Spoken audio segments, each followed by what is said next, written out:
So you've broken a warp thread.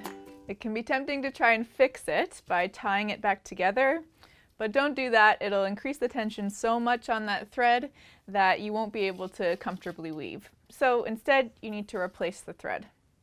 I'm going to replace the thread in red so it's easy for you to see, but you would use the same color as your warp thread that broke. The first step is to prepare your replacement thread. You can do this by winding it around your hand or by making a butterfly. And a butterfly is just a figure 8 between your pinky and your thumb. You want to wind enough yarn that it will be able to replace the entire warp thread that broke. I'm not sure exactly how much is still on my back beam, so I'm going to have more than I need here. Once I've wound enough, I remove it from my fingers and place it in a film canister that's empty. And I'm also going to put a weight in this film canister. I'm using a fishing weight here. That will mimic the tension of the thread that I broke. Put the lid on. And then I unwind about a wingspan worth, and I can snip the tail. So I've prepared my replacement thread. Now I'm going to put the film canister off the back of the loom. I want to get rid of the thread that broke, the tail end of it. The front part I'll leave, but the back part I'm going to throw off the back of the loom. You likely won't have it just sitting in front of you like this. It might have snapped and it's probably already at the back, but you want to find it and deal with it so it doesn't create any tangles. Alright, so here's mine. I'm just throwing it off the back of the loom, and I'll trim it later so it doesn't get in the way. Now, I'm going to use this replacement thread and follow the same path that the broken thread followed. So I'm going to find the heddle that the broken thread was in. That'll be empty now. I like to find it by following up from where the thread broke, through the reed, and then back through. There it is. Once you've found it, I use my fingers to rethread, but you could also use a sleigh hook if you find that easier. So it's through that empty heddle. Then I need to find the empty spot in the reed.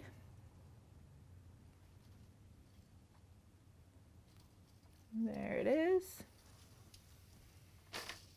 And it comes out the front. Now I want to weave it in a little bit, about 1 inch into my actual cloth, and that'll help it stay sturdy. So I'm threading my tapestry needle here. I like to use a blunt-ended tapestry needle so that I don't catch in between threads.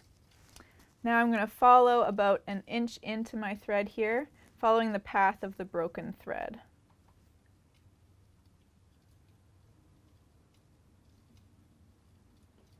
Just going over, under until I'm about 1 inch in. Then I'm going to pull it through. Okay, we're almost done.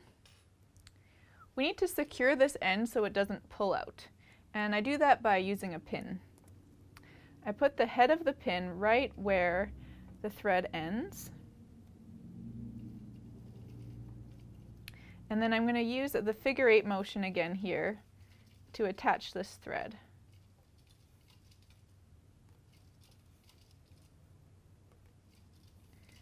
That should do it. Now it's secure, and I'm ready to continue weaving. This tail here you'll eventually want to snip, but you can wait until you've woven a little bit before you totally cut it.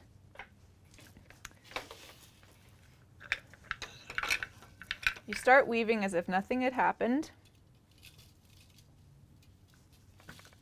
Just make my tension a little tighter here. Okay.